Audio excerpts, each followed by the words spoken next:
a intenção é estudar as parábolas contadas pelo Senhor Jesus Cristo, né?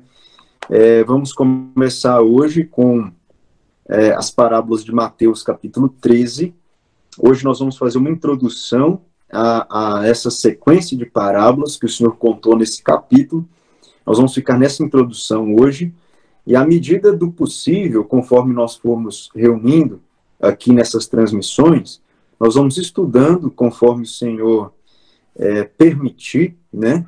A gente não sabe até quando vai ficar usando esse recurso da transmissão, mas até onde for possível nós vamos estudando essas parábolas, e assim que finalizar essas transmissões online, nós vamos continuar, permitindo o Senhor, é claro, fazendo esse estudo ali na igreja local. Então, vamos abrir nossas Bíblias nesse capítulo, Mateus, capítulo 13. Nesse capítulo, o Senhor Jesus Cristo conta 7 parábolas. Isso é muito comum da parte dele, contar essas parábolas, às vezes agrupadas, né?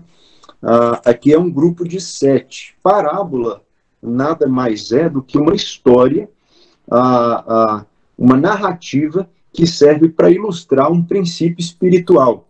Então o Senhor vai contar alguma história, alguma narrativa, e essa história tem a finalidade de ser uma comparação, de transmitir algum ensinamento espiritual. Aqui, em Mateus 13, o Senhor vai contar essas parábolas.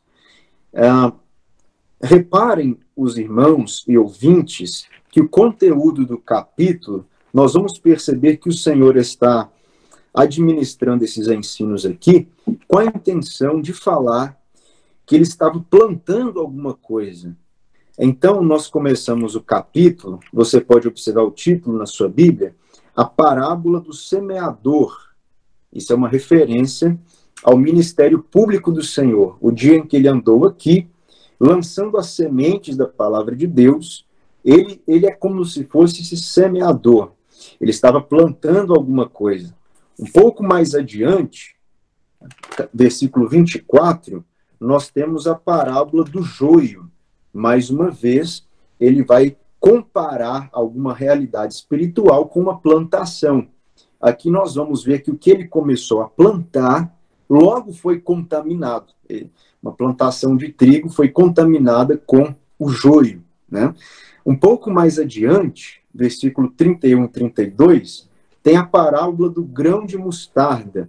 Aquilo que foi plantado se parecia com uma semente bem pequena, mas rapidamente cresceu e se transformou numa árvore muito grande.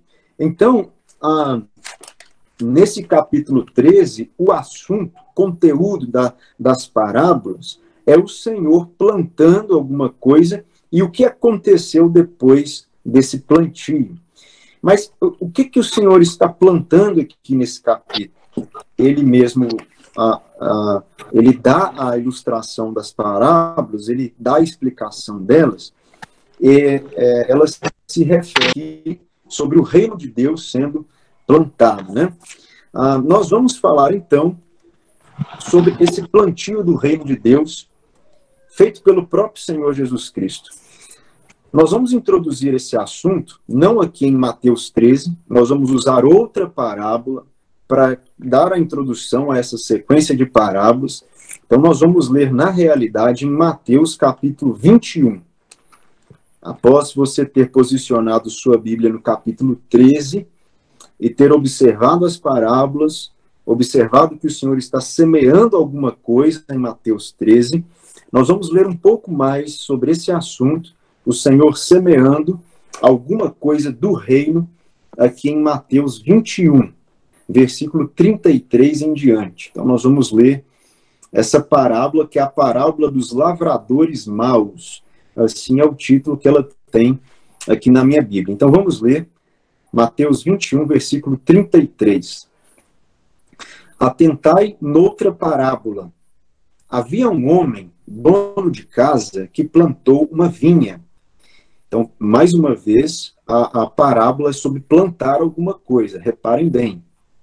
Cercou-a de uma sebe, construiu nela um lagar, edificou-lhe uma torre e arrendou-a a uns lavradores. Depois se ausentou do país. Ao tempo da colheita, enviou os seus servos aos lavradores para receber os frutos que lhe tocavam. E os lavradores, agarrando os servos, espancaram a um, mataram a outro, e a outro apedrejaram.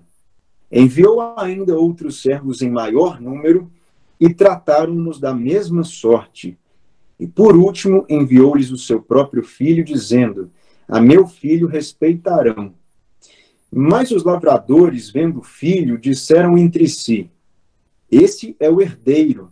Ora, vamos, matemo-lo e apoderemo-nos da sua herança. E agarrando-o, lançaram-no fora da vinha e o mataram. Quando, pois, vier o senhor da vinha, que fará aqueles lavradores?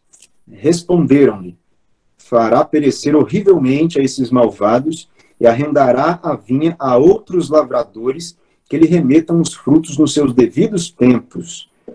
Perguntou-lhes Jesus: nunca lestes nas Escrituras: a pedra que os construtores rejeitaram, essa veio a ser a principal pedra angular? Isso procede do Senhor e é maravilhoso aos nossos olhos? Portanto, vos digo que o reino de Deus vos será tirado e será entregue a um povo que lhe produza os respectivos frutos. Eu quero destacar esse versículo 43 e vou ler ele novamente. Portanto, vos digo que o reino de Deus vos será tirado e será entregue a um povo que lhe produza os respectivos frutos. Todo o que cair sobre essa pedra ficará em pedaços, e aquele sobre quem ela cair ficará reduzido a pó. Então, essa parábola que acabamos de ler, a parábola dos lavradores maus, ela será a nossa introdução ao capítulo 13 de Mateus. Visto que ali, no capítulo 13, o Senhor está plantando o reino de Deus, está lançando as sementes, e aqui, novamente, esse assunto aparece. Então, nós vamos interpretar essa parábola dos lavradores maus. Um homem, ele planta uma vinha, e as pessoas cuidando dessa vinha, e de vez em quando ele envia alguns servos para ver a quantas andam as atividades ali na vinha, mas os dominadores da vinha maltratam os enviados, e assim por diante, sucessivamente, até que o dono da vinha tem uma ideia. Ele diz: olha, meu filho eles vão respeitar.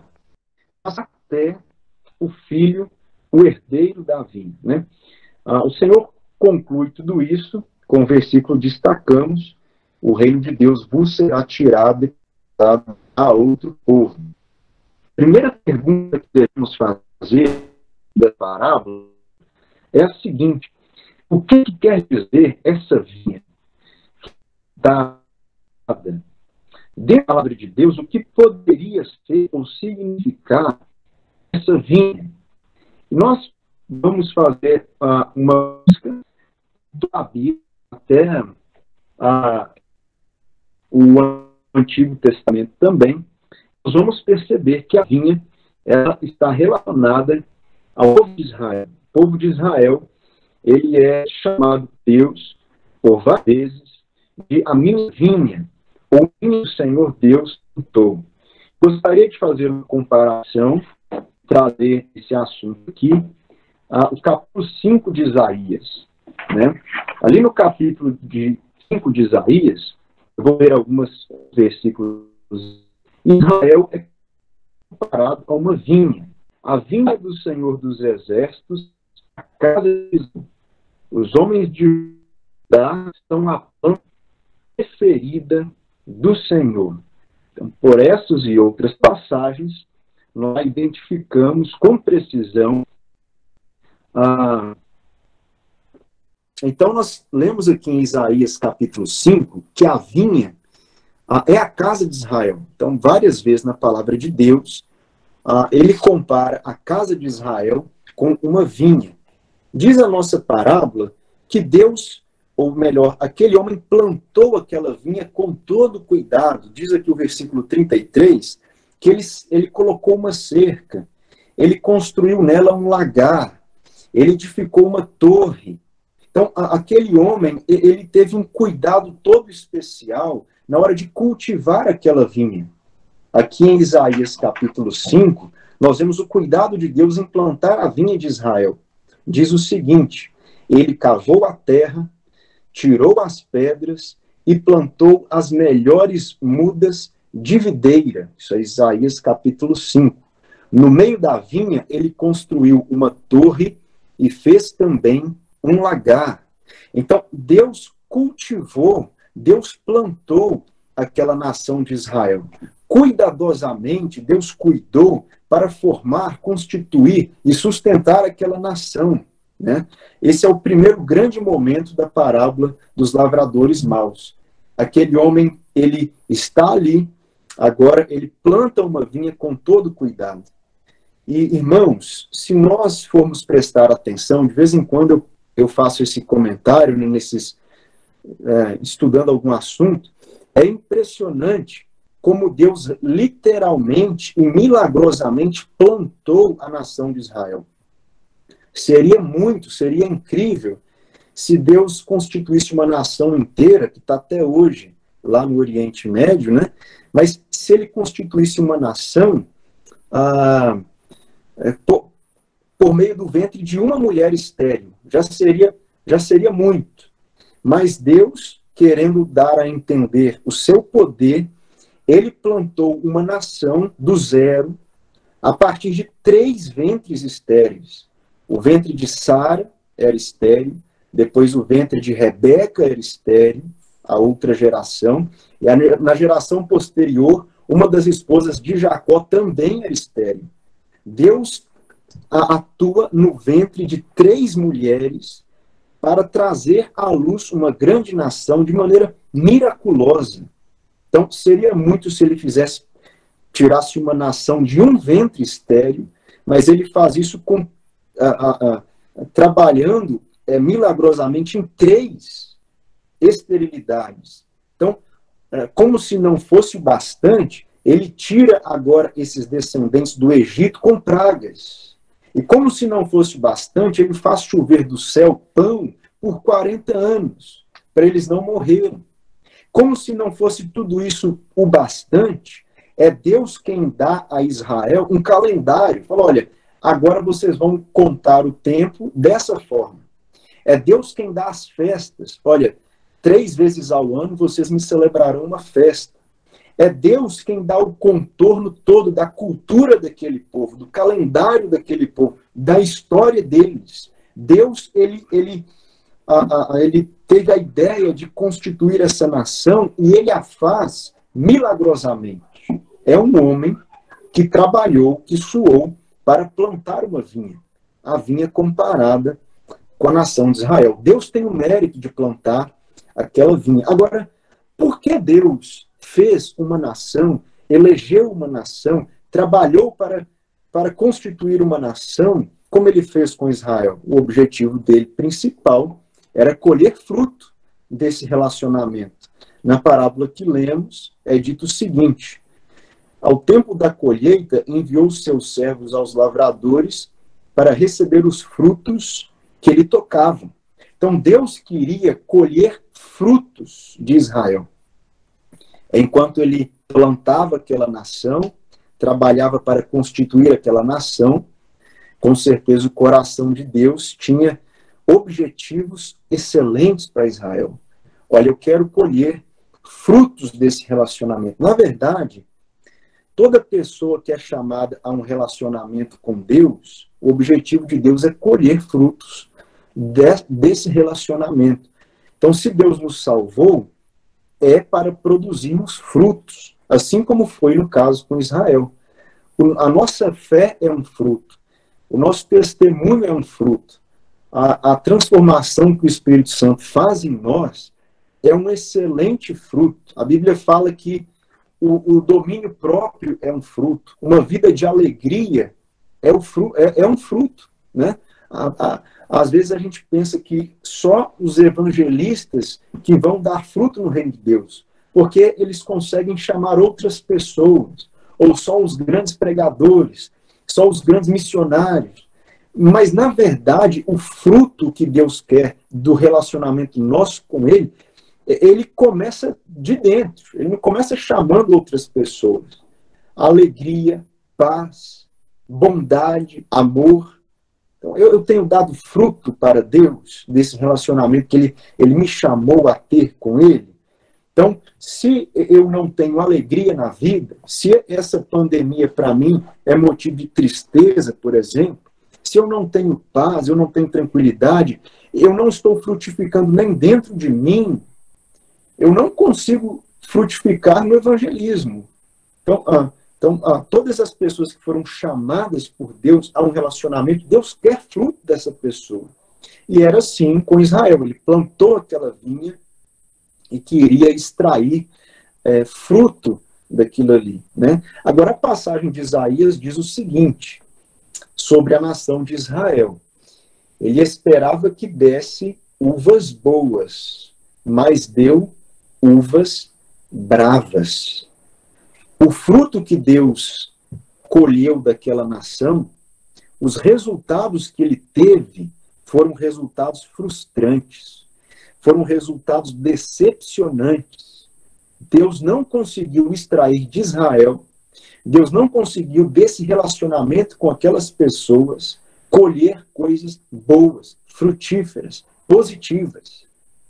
O que Deus viu em Israel após plantar essa vinha foi fruto ruim, foi murmuração, diz a palavra de Deus. A palavra de Deus fala que Deus colheu de Israel incredulidade, Deus colheu de Israel rebelião, e pode ser que depois de nós, chamados a um relacionamento com Deus, nós façamos como Israel. Deus nos chama para um relacionamento com uma expectativa. Eu vou salvar o Mateus, eu vou estender minha graça para ele, porque eu quero colher fruto dessa vida. Eu quero que essa vida agora seja frutífera. Mas e se de repente nós ficarmos aquém da expectativa de Deus? Nós não atingirmos a expectativa de Deus. Foi isso que aconteceu com essa vinha que ele plantou, a vinha de Israel. Então, Deus, na nossa parábola, começa a realizar uma série de investidas para tentar trazer Israel de volta.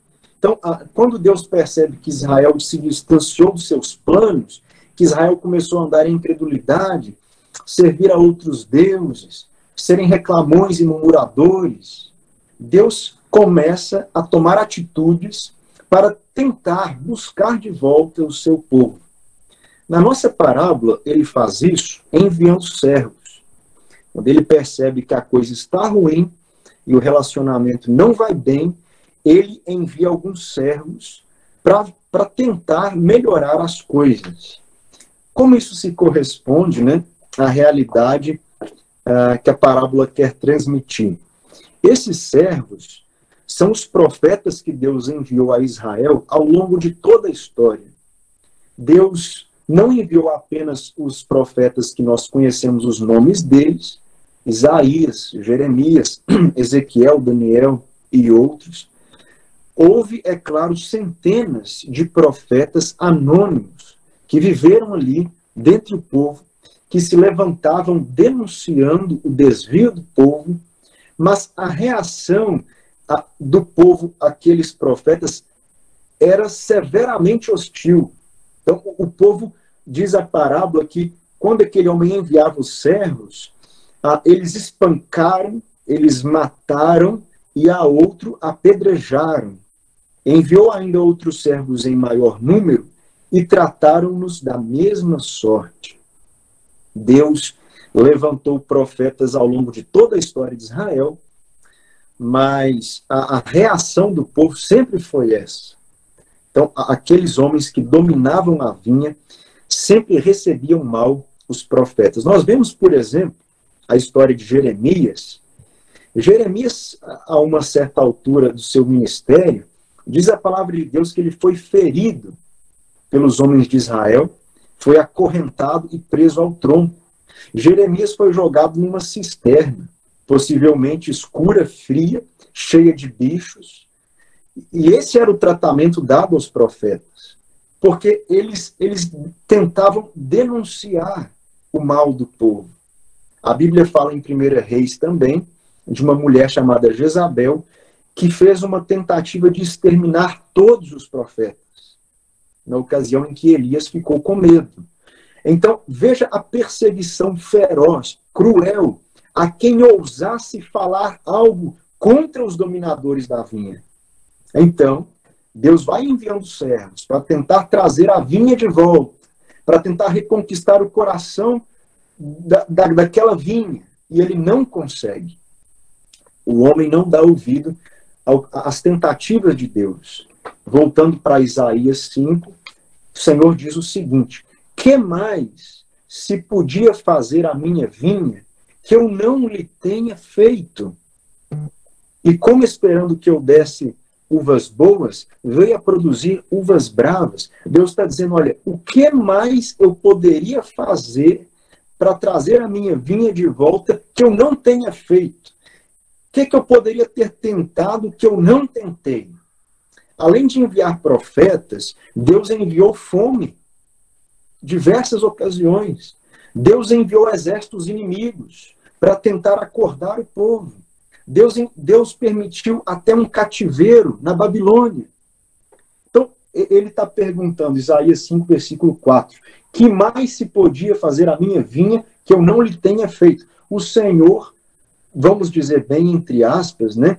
Porque ele é todo poderoso, mas ele tentou de tudo. É o sentimento que ele quer transmitir em Isaías 5.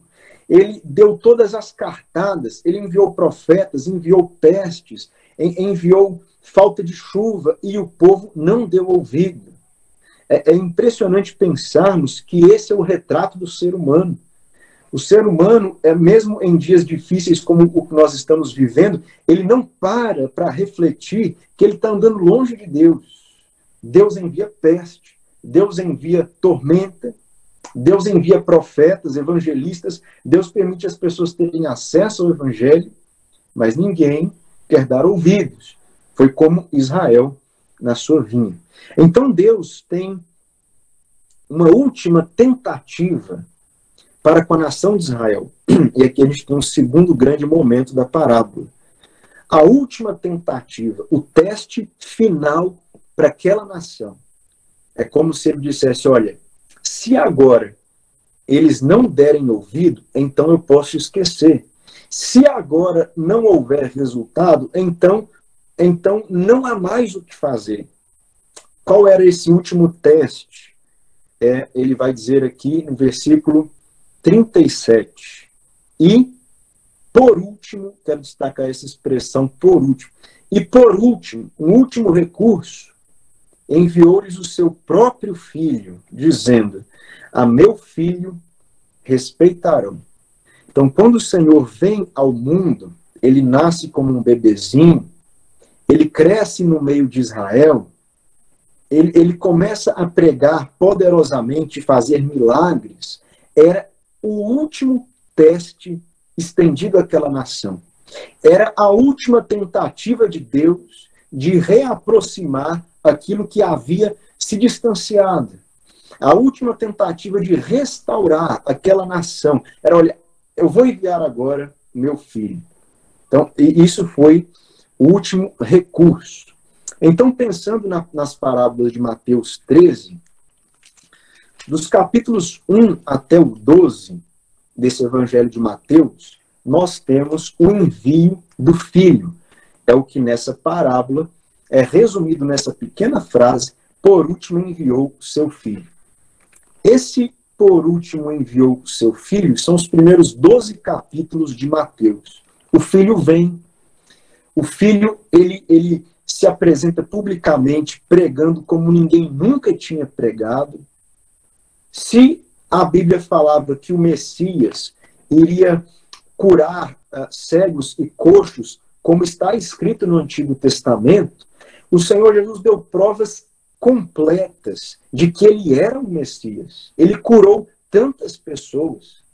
Se a Bíblia fala no Antigo Testamento que na era messiânica a morte seria praticamente eliminada, ele dá essa credencial quando ele ressuscita pessoas. E o povo de Israel está acompanhando tudo isso. Eles estão vendo, olha, no meio de nós nasceu um homem diferente. Eles estão acompanhando o Senhor. É a última tentativa de Deus para com aquela nação.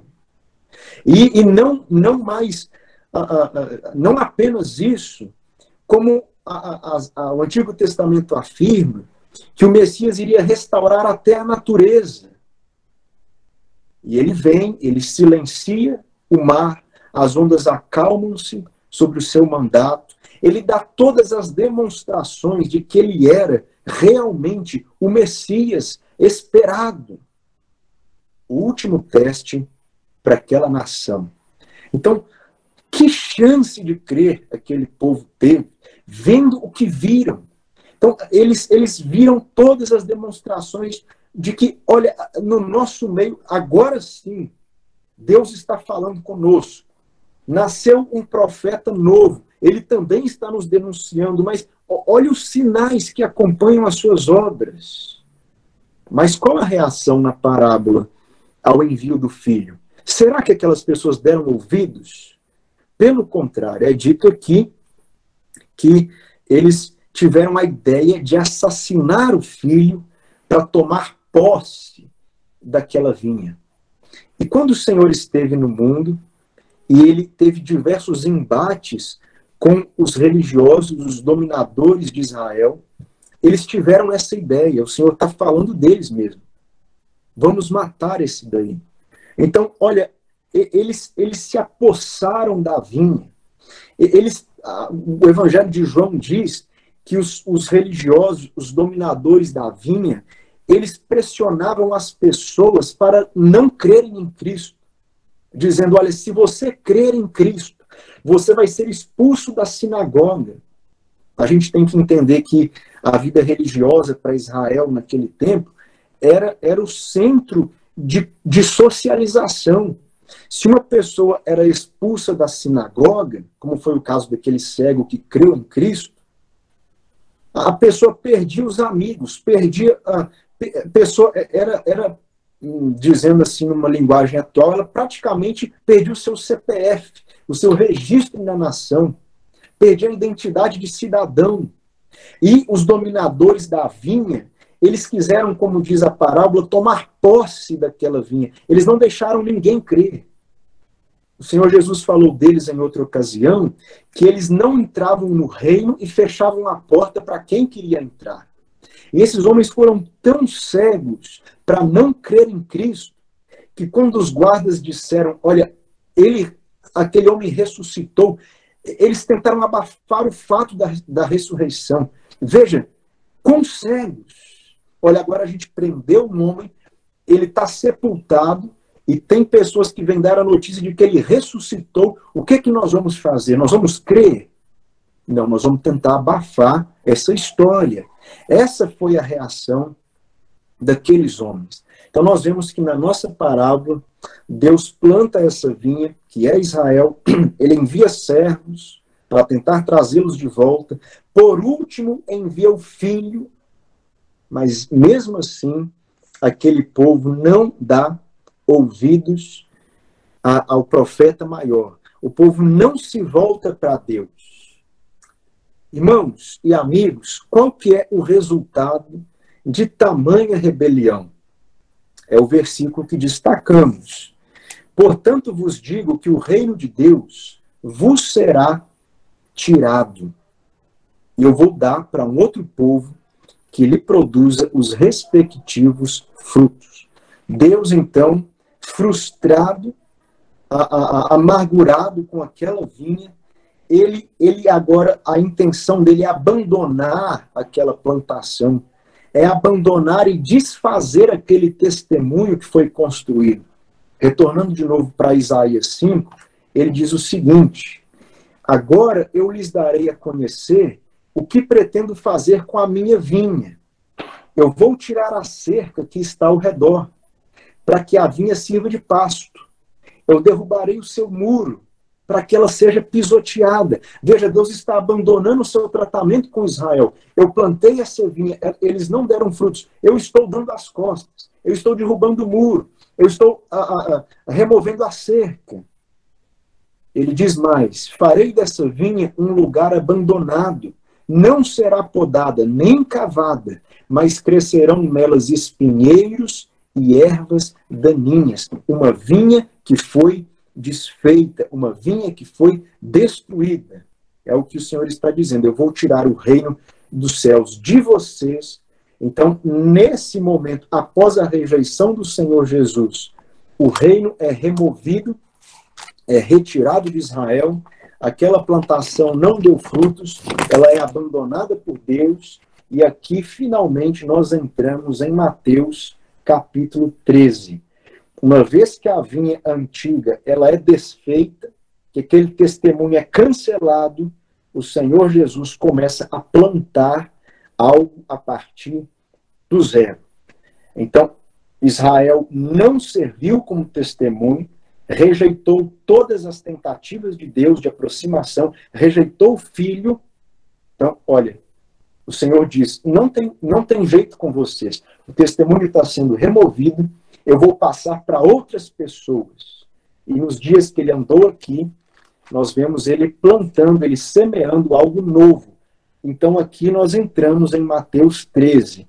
O Senhor está semeando algo a partir do zero.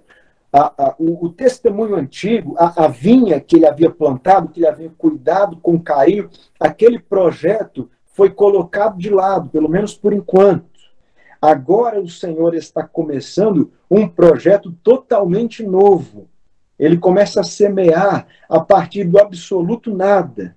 Ele vai começar a construir um testemunho tão pequeno, que se parece com um grãozinho de mostarda, uma sementezinha ínfima. Então, olha, aquilo que foi plantado antes, por hora, deixa para lá, não deu certo. Os homens não quiseram. Então, eu vou começar a semear algo totalmente novo. Então, o reino é arrancado dos judeus e se inicia uma outra etapa, um outro empreendimento, um outro projeto que nós entendemos bem, é a igreja. E o tempo da igreja, ele é coberto aqui dentro de Mateus capítulo 13. Então, se os irmãos entenderam bem, essa é a introdução de Mateus 13, ou seja, o reino arrancado dos antigos lavradores, aquela vinha antiga, ela sai de cena para entrar agora uma nova plantação. Deixa sua Bíblia aberta em Mateus 13. Eu quero destacar algo interessante aqui. No final do capítulo 12, se a sua Bíblia tem títulos como a minha, a última sessão do capítulo 12, o título da minha Bíblia, a partir do versículo 46, é o seguinte: a família de Jesus. Os irmãos de sangue o procuram aqui, mas ele faz um rompimento simbólico com aqueles irmãos judeus. Ele diz: olha, meus irmãos não são esses. Meus irmãos são todos os que ouvem, os que dão ouvidos ao bom evangelho, à palavra do reino. Ele simbolicamente está rompendo os laços com seus irmãos de carne, antes de começarem as parábolas que falam sobre uma nova semeadura. Capítulo 13, versículos 1 e 2 são muito sugestivos. Eles dizem o seguinte: naquele mesmo dia, saindo Jesus de casa, assentou-se à beira-mar. Ele sai de casa, é como se ele estivesse saindo. Depois da rejeição profunda, ele sai da sua casa, da sua parentela, dos laços judaicos, e se assenta à beira-mar. Na Bíblia, o mar é figura das nações, é a figura dos gentios. O testemunho é arrancado dos judeus e agora é estendida uma oportunidade aos gentios. No Novo Testamento, então, nós vamos perceber nas cartas que a igreja hoje, ela é o testemunho de Deus, aonde ele pretende extrair frutos. Lá em 1 Coríntios 3, a igreja é chamada de a lavoura de Deus. Então, o que Deus plantou no tempo atual, no tempo agora que vai ser ilustrado em Mateus 13, é um tempo onde a igreja é a nova responsável por dar frutos para Deus. Lá em Romanos 11, nós vemos que os crentes, a igreja, foi enxertada na seiva para dar fruto. Os antigos galhos foram removidos, é uma passagem que nos ajuda a interpretar tudo isso, e os novos galhos, que é a igreja, foram introduzidos na seiva. Então, se eu sou um crente, se você é um crente em Cristo, um salvo, nós hoje temos a mesma responsabilidade que os judeus tiveram no passado e que eles não corresponderam à expectativa do Senhor, que é dar o bom fruto de Deus. O Senhor Jesus disse o seguinte para nós: eu vos designei para que vades e deis muito fruto. Irmãos, nós temos sido achados frutíferos nas nossas vidas. Quando o Senhor ele apalpa as folhagens da nossa vida, né? Teve uma certa vez em que ele procurou fruto numa figueira e não encontrou. Eu penso ser um símbolo de Israel. Mas quando ele vai até a nossa vida e investiga cuidadosamente as nossas intenções, o nosso coração, nossos sentimentos, e ele começa a vasculhar, ele começa a palpar as folhagens, a passar a mão nos galhos, ele está encontrando fruto. Quando o Senhor, ele investiga o seu relacionamento com as pessoas de dentro de casa, com os vizinhos, e os parentes, e as pessoas do trabalho, e as pessoas da escola, da faculdade, o Senhor, ele enxerga fruto, algum vestígio de fruto. Ou nós estamos como Israel, sem dar fruto, estéreis. Nós vemos que o Senhor removeu esse antigo testemunho por causa da esterilidade deles. Eles não deram fruto, apesar de várias tentativas da parte de Deus. Então Deus, hoje, assim como fez com eles, Deus também, ele empreende recursos para nos trazer de volta. Quando nós passamos naqueles tempos de esterilidade, sem dar fruto para Deus, ele envia servos, como enviou para Israel. Ele envia mensagens. Ele toca a nossa consciência pelo Espírito Santo. Mas nós podemos fazer como eles. Nós podemos reiteradamente desprezar os avisos e permanecer sem dar fruto. Ou será que não? Tomara que todas as pessoas que estão participando aqui dessa transmissão hoje são pessoas que estão dando fruto para Deus, dando alegria para Deus, dando resultados, atendendo à expectativa. Muitos de nós, talvez, já arriscaram. Eu nunca arrisquei fazer isso, e eu acho que eu não teria muito sucesso, que é tentar plantar uma hortazinha no quintal, né? Tentar fazer ali um cantinho, e você tem um trabalho com isso. Você planta, você trabalha aquela terra, tira os bichos, joga um adubo, e você está investindo tempo e energia na expectativa de colher resultados agradáveis. Toda pessoa que é chamada a uma comunhão com Deus, Deus investiu, numa maneira de dizer, Deus investiu energia, Deus investiu recurso, Ele permitiu que o Evangelho chegasse para você, Ele está querendo colher resultados. Então nós vemos que o antigo testemunho foi interrompido, foi cancelado, e em Mateus capítulo 13, o Senhor começa a jogar uma nova semente, Ele começa a plantar de novo. Nós vamos, na sequência desse estudo, estamos finalizando aqui, mas nós vamos perceber o que é que o Senhor plantou. A vinha antiga já era, então o que Ele está plantando? como isso vai acontecer e como essa nova plantação vai se comportar ao longo do tempo.